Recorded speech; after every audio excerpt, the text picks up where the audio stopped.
makers, and welcome back to Making with Miss Dobras. All right, this week we're going to be making paper lanterns to celebrate Chinese New Year, which is this Friday. Chinese New Year, or otherwise known as the Lunar New Year, is this Friday, February 12th. And lanterns are a really symbolic part of that celebration, and so are the colors red and gold. Red symbolizes happiness, and gold symbolizes good fortune.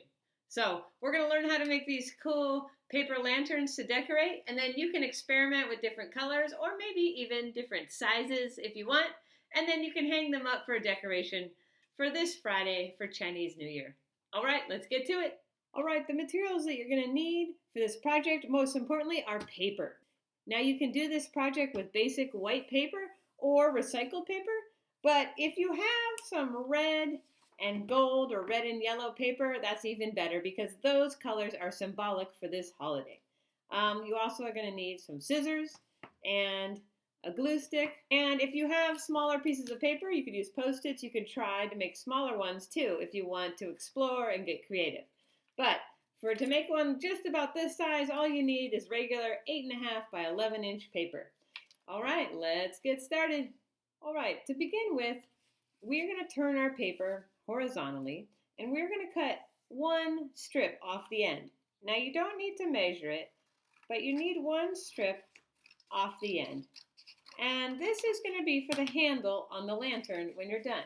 So I did my handle in yellow, and you might want to do it in a different color, but this is going to go on top to be a handle at the end. So you need to cut that first.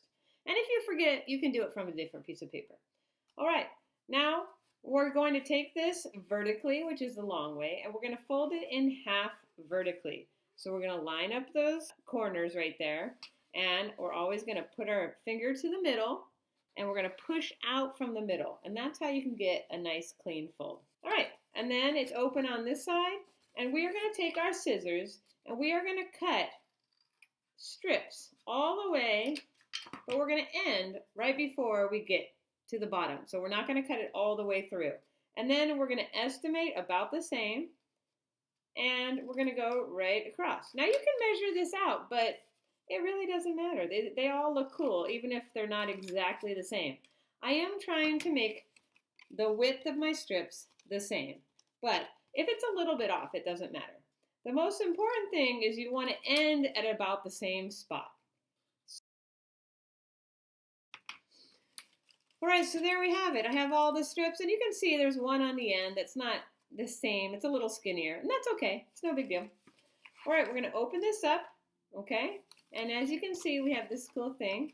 And then we're going to turn it on its side, and we're going to fold it around this way, okay? And then we're going to attach it right here.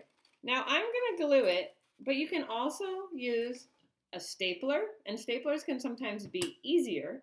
And you can use tape or glue. So I'm going to take my glue stick, and I am going to put a piece of paper underneath it because I don't want to get glue all over my table, and glue sticks can be a little bit messy.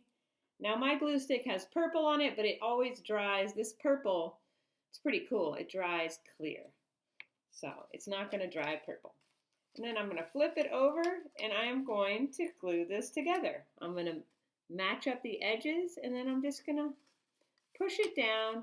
When you're using a glue stick and paper, you usually need to hold it together for about a good 10 or 20 seconds to make sure that it dries and it sticks together. Okay. This is a pretty easy project. Look, we already see it. Now, if you want to get a better shape on this, you can kind of put your hand through here and push up on these edges. And you can fold them up just a little bit. And that'll give it a little bit of a more, a rounder shape. All right, so there we have our lantern. Yeah, it's pretty easy. And when you push down, it moves like this. You know I love any project where paper is folded into ways that move. Now this is a little different from origami because traditional origami does not use glue or scissors. But there's all kinds of paper crafts that do, and there's even lots of modern origami that uses it as well. But this is a paper craft, so the last thing we need to do is make a handle. Now you can use the strip you cut off from the beginning, or if you have yellow paper, which I do, I'm going to cut one strip off here because yellow or gold and red are symbolic for Chinese New Year. The red symbolizes happiness and the gold symbolizes good fortune. And these are things that people are wishing for their new year. To put this on, I'm going to put a little dot of glue on each end.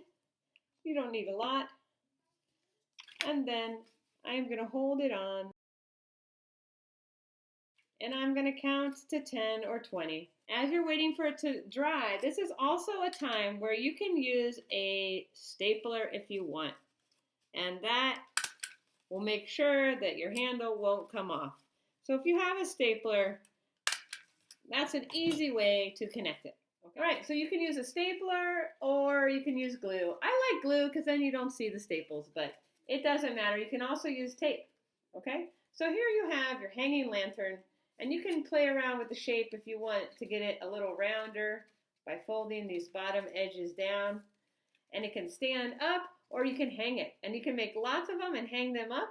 And it's really fun to experiment with different sizes too.